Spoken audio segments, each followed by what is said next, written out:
Speaker, after 8 years of this NDP Liberal government's punishing policies, Canadians are hungrier than ever.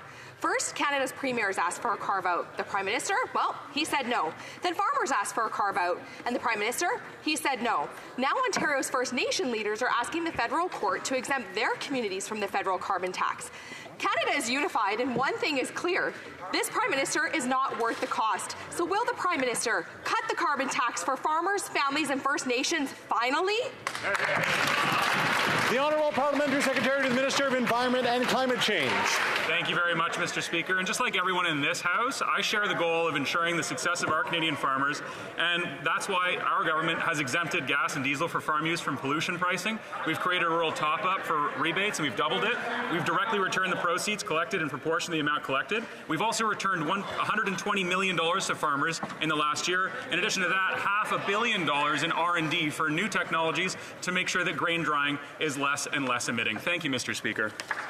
The Honourable Member for London Kent Middlesex. It's almost like these Liberals think that farmers haven't had it so good and Canadians haven't had it so good, but they're struggling to put food on their tables and afford food. Brian, a farmer in my riding, told me he's paid over $16,000 in carbon tax to heat his 2 chicken barns this year. And the Prime Minister, well, he wants to quadruple the carbon tax. It's really not that difficult to understand. If it costs farmers more to grow food, it costs more to buy food. Clearly, this Prime Minister is not worth the cost. So will the Prime Minister finally remove the carbon tax for farmers, families, and First Nations? The Honourable Minister of Agriculture. Thank you very much, Mr. Speaker. What farmers and ranchers cannot understand is why her party does not have a plan for the environment.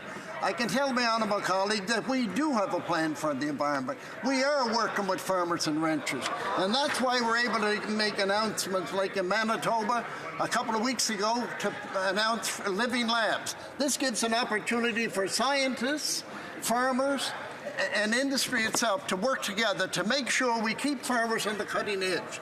Mr. Speaker, we have and will continue to make sure farmers remain on the cutting edge. L'honorable député de